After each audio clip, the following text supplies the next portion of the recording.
ഞങ്ങൾ ഇന്ന് മണിയേച്ചേൻ്റെ വീട്ടിലാണ് നിൽക്കുന്നത്.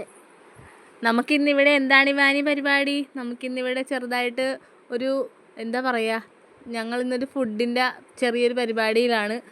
കൊഞ്ച് ഗ്രില്ലും ചിക്കൻ കറിയും ചപ്പാത്തിയും കപ്പയും, അതാണ് ഞങ്ങൾ ഇന്ന് അവതരിപ്പിക്കുന്ന ഐറ്റം. ഞാൻ സന്ധ്യയും കൂടെ സവാള അരിഞ്ഞുകൊണ്ടിരിക്കുകയാണ് ഗായ്സ്. ഞങ്ങളിടയ്ക്ക് ഓരോ തമാശകളും കാര്യങ്ങളും എല്ലാം പറയുന്നുണ്ട്. അതിൻ്റെ ഇടയ്ക്ക് ആണെങ്കിൽ സന്ധ്യ ഓരോ കാര്യങ്ങൾ ഇങ്ങനെ പറഞ്ഞുകൊണ്ടിരിക്കുമ്പോൾ ചേച്ചി വന്ന് നോക്കും, നിങ്ങളിതുവരെ ഇത് കഴിഞ്ഞില്ലേ പിള്ളേരെ, ഇത്ര നേരമായത് എന്നും പറഞ്ഞ് ചേച്ചി വന്ന് നോക്കിയിട്ട് പോയി. അങ്ങനെ നിന്നപ്പോഴാണ് സന്ധ്യ പറഞ്ഞത്, എടാ വിഷ്ണു തക്കാളി പിടിച്ച എൻ്റെ ഒരു ഫോട്ടോ എടുത്ത് തടാന്ന്. അങ്ങനെ വിഷ്ണു വന്ന് ഫോട്ടോ എടുത്ത് കൊടുത്തിട്ട് അത് കഴിഞ്ഞ് ചേച്ചിയും വന്ന് ഞങ്ങളുടെ കൂട്ടത്തിൽ ഇരുന്ന് ഗൈസ്. അപ്പോഴാണ് മണിച്ചേട്ടൻ കൊഞ്ചും കൊണ്ടുവന്നു കേട്ടോ. കൊഞ്ചെടുത്തിട്ട് മണിച്ചേട്ടൻ നല്ലോണം ക്ലീൻ ചെയ്യണം കേട്ടോ, കാണാൻ കേട്ടോ. കാരണം കൊഞ്ച് നല്ല ശരിക്കും ക്ലീൻ ചെയ്തില്ലെങ്കിൽ കൊഞ്ച് ക്ലീൻ ചെയ്തില്ലെങ്കിൽ വയറുവേദന ഉണ്ടാവും. കാരണം അതിന്റെ ആ കുടലൊക്കെ കളഞ്ഞില്ല, കറക്റ്റ് ആയിട്ട് ക്ലീൻ ചെയ്തില്ല എന്നുണ്ടെങ്കിൽ കാരണം ഇതിന്റെ ആഹാരം സഞ്ചരിക്കുന്ന തലയിലാണ് അല്ലേ. അപ്പോൾ അതാണ് ഈ വലിച്ചെടുക്കുന്നത് കേട്ടോ. കാരണം അത് വയറ്റിൻ്റെ ഉള്ളിൽ ചെന്ന ഇടങ്ങേറാണ്. പക്ഷെ ഇത് കട്ട് ചെയ്യുമ്പോൾ കണ്ട അതിൻ്റെ ആ രീതിക്ക് തന്നെ കട്ട് ചെയ്യണം കേട്ടോ, എന്നാലേ ഭംഗി ഉണ്ടാവുള്ളൂ. ഭംഗിയാ ഭംഗി. പിന്നെ കൊഞ്ചിന് ഷോ വേണ്ടേ കാണാനായിട്ട്, വറുത്ത് പൊരിച്ചൊക്കെ വെക്കുമ്പോൾ അതിൻ്റെ ഷോ വേണ്ടേ കാണാം. അപ്പം ഗ്രില്ല് ചെയ്യണം കേട്ടോ നമ്മൾ.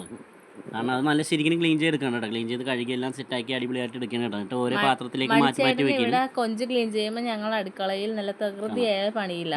സന്ധ്യ എന്താണ് കാണിക്കുന്നത്? ചിക്കനിൽ പിടിച്ചിരിക്കുകയാണ്. അതുകൊണ്ട് സന്ധ്യ പറയണത് ചിക്കൻ്റെ കാര്യം ഞാൻ ഏറ്റെന്നാ പറയണം. അങ്ങനെ സന്ധ്യ പറഞ്ഞത് പോകണം. ഞാൻ കപ്പ ഉണ്ടാക്കിക്കൊണ്ടിരിക്കുകയായിരുന്നു. കപ്പയാണെങ്കിൽ ജയരാജിന്റെ കപ്പയാണ്, ഒരു രക്ഷയില്ല കേട്ടാ. 3 വിസിൽ കേട്ടാ അടിപൊളിയായിട്ട് വേകും. അതാണ് കപ്പ. സന്ധ്യ വിഷ്ണു കൂടി ഇവിടെ അടിയാണ്. മസാല മാറി തേക്കാൻ പോണി വരി. ചിക്കനിൽ ഇടേണ്ട മസാല വേറെ, കൊഞ്ചിലിടേണ്ട മസാലയും മാറ്റി വെച്ച് വിഷ്ണു എല്ലാം കൂടി വന്ന് കുഴച്ചി. അപ്പൊ കുഴപ്പമില്ല. സന്ധ്യ പിന്നെ കണ്ണട വെച്ചേക്കൊണ്ട് സന്ധ്യക്ക് കാണാൻ കേട്ടോ, അതുകൊണ്ട് കുഴപ്പമൊന്നുമില്ല കേട്ടാ. സന്ധ്യയുടെ ഞാൻ പറഞ്ഞു കൊടുക്കുകയാണ്, ചിക്കന്റെ മസാല വേറെ കൊഞ്ചിന്റെ മസാല വേറെ എന്ന് പറഞ്ഞു കൊടുക്കുക. സന്ധ്യ ഇതൊക്കെ നോക്കി ചിരിച്ചിട്ടിരിക്കുന്നത്. ഇത് പറയാനായിട്ടാണ് ഒരു കുഴ അങ്ങോട്ട് തുടങ്ങി സന്ധ്യ. ഇനി ഞങ്ങൾ 3 പേരും കൂടെ കൊഞ്ചിലൊരു പിടുത്തം. അതന്നെ, കൊഞ്ചിന് പെയിന്റ് അടിക്കല്ല കേട്ടാ, കൊഞ്ചിന് പുട്ടിയിടിയാണ്. കൊഞ്ചിന് പുട്ടിയിടിയാണ് ഞങ്ങള്. കാരണം കൊഞ്ചിന് വേണ്ട പേസ്റ്റും കാര്യങ്ങളൊക്കെ നല്ല ശരിക്കും അടിപൊളിയായിട്ട് തേച്ചുകൊണ്ടിരിക്കണം കേട്ടോ.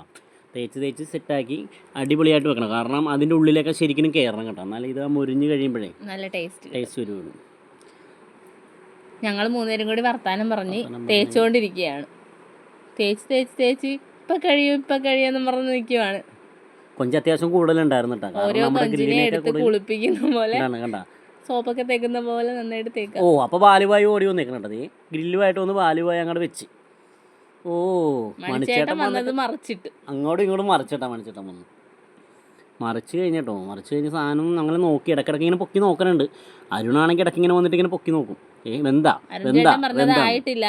അപ്പൊ അരുൺ നോക്കി വേവ് പറയുന്ന ആളാട്ടോ പുള്ളി പറഞ്ഞു. അതായിട്ടില്ലെന്നാണ് പുള്ളി പറഞ്ഞത്. അപ്പൊ പുള്ളി പറയണ കേട്ട് ഞങ്ങൾ അങ്ങനെ ഇരിക്കണം. അപ്പൊ എല്ലാ സാധനം നമ്മൾ സെറ്റാക്കി അടിപൊളിയായിട്ട് കപ്പ, കൊഞ്ചി, ചിക്കൻ, ചപ്പാത്തി, സലാഡ് എല്ലാം വെച്ച് സെറ്റാക്കി അടിപൊളിയായിട്ട് ഇനി അതങ്ങോട്ട് കഴിച്ച